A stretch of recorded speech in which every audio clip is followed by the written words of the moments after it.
Hello दोस्तों, India जो कि अपनी कल्चर और सकाफत की वजह से बहुत मशहूर है।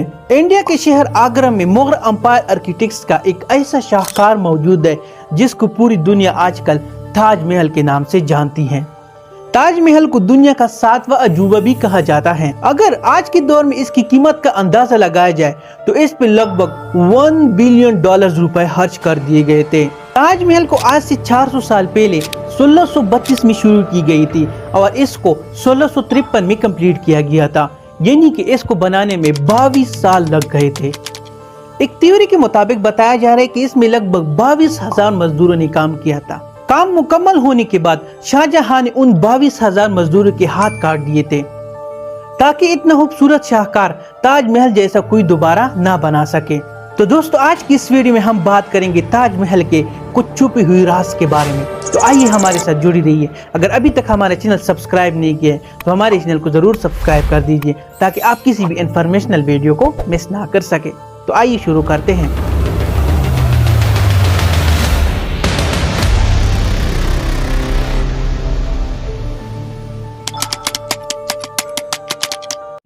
दुनिया के 7वें अजूबे ताजमहल की कहानी शुरू हो जाती है 5 जनवरी 1592 में, जब शाहजहां की पैदाइश हो जाती है। शाहजहां का असल नाम खुर्रम था, लेकिन इसको ये शाहजहां का लक़ब अपने बाप की तरफ से दिया गया था, जिसका मतलब था king of the world. Shahjahan के वालिद का नाम था मोहम्मद सलीम जहांगीर, जबकि उसकी वालिदा का नाम था जगत गोसेन, जो जहांगीर की चीफ क्वीन थी। तो उस वक्त जो इंडिया और पाकिस्तान के इलाके थे वो मुगल एम्पायर के कब्जे में थे। मुगल शहंशाह यानी कि जहांगीर का सबसे अजीज और चहीता बेटा मोहम्मद खुर्रम यानी कि शाहजहां था। उस वक्त उसकी उम्र 15 साल हो चुकी थी और 15 साल की सेलिब्रेशन में आगरा फोर्ट में पार्टी रख दी गई थी। शाहजहां यानी कि खुर्रम जहांगीर शहंशाह को बहुत ज्यादा प्यारा था। उसकी हर एक जन्मदिन पर उसको सोने और जवाहरात के साथ तोला जाता था। जितना उसका वजन होता था उतना उसको सोना दिया जाता था। लेकिन इस जन्मदिन पर कुछ अलग होने वाला था। मुगल शहंशाह ने शाहजहां की एंगेजमेंट अपनी वकील की बेटी मुमताज महल से कर दी। मुमताज महल का असल नाम अर्जुमन बानो बेगम था, जिसको शादी के बाद मुमताज महल कर दिया था। मुमताज और शाहजहां एक दूसरे को पहले ही दिन से बहुत ज्यादा पसंद किया करते थे और फिर उसके बाद 1612 में उन दोनों की शादी कर दी गई। दोस्तों, क्या आपको पता है कि इसको शाहजहां का लक़ब क्यों दिया गया था? उसकी शादी के बाद 10 साल तक वो मुख्तलिफ जगहों को जंग में फतह करता रहा, जिस पर मुगल शहंशाह यानी कि जहांगीर बहुत ज्यादा खुश हो गए थे और उसको शाहजहां का लक़ब दिया, यानी कि the king of the world. और फिर उसके 7 साल बाद यानी कि 1628 में उसके बाप के मरने के बाद उसने शहंशाह की गद्दी संभाली। ये वो दौर था जहां पर मुगल एम्पायर पीक पर थी, यानी पूरे इंडिया, पाकिस्तान और साथ में अफगानिस्तान के कुछ हिस्सों पर मुगल एम्पायर का राज हुआ करता था। मुमताज महल उसकी बीवी एज एडमिनिस्ट्रेटर काम करती थी। जो भी वो जंग लड़ता था उसके पीछे उसको मुमताज सपोर्ट करती थी। शाहजहां की 6 बीवियां थी, जिनमें से वो मुमताज महल से बहुत ज्यादा प्यार करते थे। जो उसकी और बीवियां थी उनमें से एक का नाम था कंदहारी महल, दूसरी का नाम था अकबराबादी महल। ये जो सारी शादियां उसने की थी मुमताज महल के बगैर, ये उसने पॉलिटिकल अलायंसेस के थ्रू की थी। शाहजहां की मुमताज महल से यानी कि मलिका जहां मोहब्बत का अंदाजा इस बात से लगाया जा सकता है कि मुमताज महल से यानी कि मलिका जहां से उसकी 14 औलाद थी, जबकि बाकी 6 बीवियों से सिर्फ उसकी 1 औलाद थी।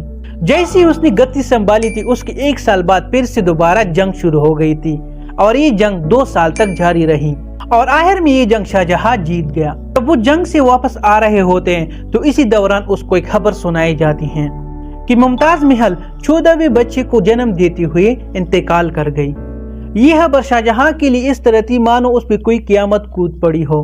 पूरी मुगल एम्पायर मातम में पड़ गई थी। इस खबर ने शाहजहां की दुनिया खत्म कर डाली। अगले 8 दिन तक उसने ना कुछ खाया ना कुछ पिया, बस मुमताज महल की गम में बेसुरदा थे। मुमताज ने आखिरी ख्वाहिश की थी कि उसकी कब्र एक खूबसूरत मकबरे में बना दी जाए, क्योंकि शाहजहां मुमताज से बहुत ज्यादा मोहब्बत करते थे और उसकी आखिरी ख्वाहिश को पूरा करने के लिए उसने अपनी सारी दौलत, अपना सारा वक्त लगा दिया। उसके मरने के 6 साल बाद 1632 में उसने ताजमहल के कंस्ट्रक्शन का काम शुरू किया। क्योंकि मुमताज की कब्र यमुना रिवर के बहुत करीब थी और यहाँ पे कंस्ट्रक्शन करना बहुत मुश्किल काम था। क्योंकि यमुना रिवर के किनारे जमीन बहुत ज्यादा नरम थी। लेकिन शाहजहां ने हार नहीं मानी और मुगल अंपायर के इंजीनियर ने बड़े बड़े कुएं खोद दिए और तब तक कूदते रहे जब तक खुश्क जमीन नजर नहीं आती। और फिर उसके बाद इन कुओं को पत्थरों से भर दिया गया और इसके ऊपर बड़े बड़े कॉलम बना दिए गए। मजदूरों और हाथियों की वजह से एक मजबूत बुनियाद रख दी गई। और फिर उसके बाद इस महल को बनाने के लिए एक यूनिक और नया डिजाइन दरकार था। मुगल इंजीनियर ने एक यूनिक और आलीशान डिजाइन तैयार कर दिया और फिर उसके बाद उस पे काम करना शुरू कर दिया और उसको कंप्लीट कर दिया। इसको बनाने में बहुत ज्यादा मेहनत लग गई थी। उस वक्त की आवाम ने बहुत ज्यादा तकलीफ सही थी, खाने के लिए भी कुछ नहीं होता था। और फिर उसके बाद इसको संगमरमर और दूसरे कीमती पत्थरों से सजाना भी था।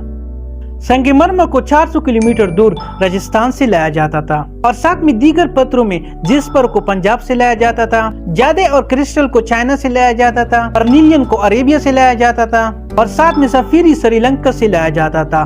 और इन सब पत्थरों से एक खूबसूरत शाहकार तैयार की गई जिसे देखने में बहुत ज्यादा इंसान लुत्फानंदोज होता था। और इसका जो चीफ आर्किटेक्ट था वो उस्ताद अहमद लाहौरी था। और जो व्हाइट मार्बल पे कैलीग्राफी की गई है वो अब्दुल हक ने की है। और ताजमहल का जो डूम है वो बहुत ज्यादा बड़ा है और आजकल के इंजीनियर हैरान हैं कि इतना बड़ा डूम किस तरह तैयार किया जाता है बगैर सीमेंट के। और ताजमहल में एक खास बात ये भी है कि ये दिन में 4 दफा रंग बदलता है। सूरज निकलने से पहले ये ब्लैक शेड देता है, सूरज निकलने के बाद ये येलो और पिंक शेड देता है और जब दोपहर का वक्त होता है ये मोती की तरह चमकता है और लास्ट में सनसेट के वक्त ये गोल्डन कलर लगता है। और ताजमहल को बनाने में 22 साल लग गए थे और ताजमहल के बनाने के 4 साल बाद 1658 में उसके अपने ही बेटे ने तह पर कब्जा कर लिया। खुद मुगल अंपायर के शहंशाह बन गए। शाहजहां को आगरा फोर्ट में बंद कर दिया गया था और उसको इतनी फैसिलिटी थी जहां से एक विंडो के जरिए वो ताजमहल को देख सके। और फिर उसके बाद 8 साल की कैद के बाद 74 साल की उम्र में वो इंतकाल कर गए। और फिर उसके बाद ताजमहल में मुमताज के साथ उसको दफना दिया गया और आखिर में वो दोनों एक दूसरे के साथ मिल गए। तो दोस्तों ये थी ताजमहल की कहानी। कैसी लगी वीडियो? अगर अच्छी लगी तो हमारे चैनल को जरूर सब्सक्राइब कर दीजिए ताकि आप किसी भी इंफॉर्मेशनल वीडियो को मिस ना कर सके।